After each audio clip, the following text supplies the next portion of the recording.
Selamat pagi Bapak dan teman-teman semua. Pada hari ini kami dari kelompok 13 akan membawakan materi mengenai Corporate Governance Scorecard, Corporate Governance Evidence, dan variabel-variabel pendukungnya. Kelompok kami beranggotakan yang pertama rekan saya Dewi Fitri Novita, yang kedua Ferdinand Purba, dan yang ketiga saya sendiri Marlina Octavenita.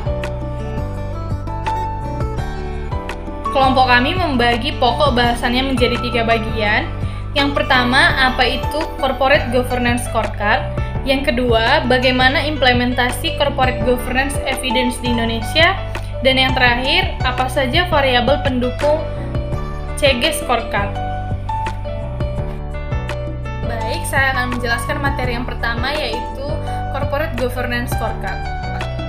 Salah satu penilaian corporate governance adalah menggunakan ASEAN Corporate Governance Scorecard, yang dimana merupakan suatu tolak ukur atau parameter pengukuran praktek corporate governance yang disepakati oleh ACMF, ASEAN Capital Market Forum, yaitu dimana Asosiasi Otoritas Pasar Modal ASEAN dan ASEAN Corporate Governance Scorecard tersebut dibuat berdasarkan OECD Principles dan diharapkan Corporate Governance Scorecard ini dapat meningkatkan kepercayaan investor kepada perusahaan-perusahaan listing di negara-negara ASEAN. Instrumen penilaian yang mengacu pada prinsip-prinsip corporate governance yang telah dikembangkan oleh OECD meliputi hak-hak pemegang saham, perlakuan yang setara terhadap para pemegang saham, peran pemangku kepentingan dan pengungkapan, serta transparansi. Selanjutnya adalah manfaat CG Scorecard. ASEAN CG Scorecard secara komprehensif, sistematif, serta efektif dan efisien adalah perusahaan akan mendapatkan pertumbuhan yang kuat dan berkelanjutan. ASEAN CG Scorecard dibuat untuk mendorong perusahaan-perusahaan yang telah listing di kawasan ASEAN untuk transparan dalam pengelolaannya dan juga memenuhi regulasi setempat. ASEAN CG Scorecard juga bermanfaat untuk mendorong kesetaraan antara standar-standar tata kelola perusahaan di negara-negara anggota ASEAN sebagai persiapan menuju MEA, atau dalam kata lain, semua negara di ASEAN memiliki standar yang sama. Dengan demikian, diharapkan kepercayaan investor kepada perusahaan-perusahaan yang listing di ASEAN dapat meningkat. Selanjutnya adalah evidence di Indonesia. Bukti empiris CG di beberapa negara di Indonesia menurut para ahli.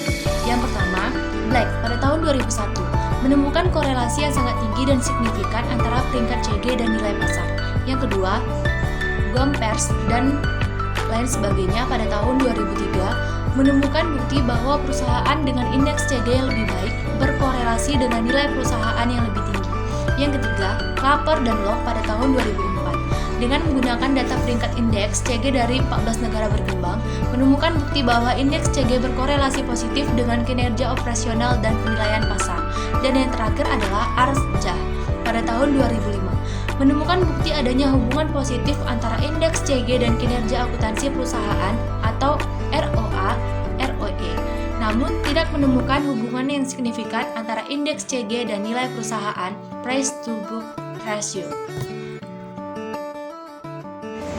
Mengingat pentingnya implementasi praktik governance pada perusahaan-perusahaan di Indonesia, pemerintah Indonesia telah membentuk Komite Nasional Governance.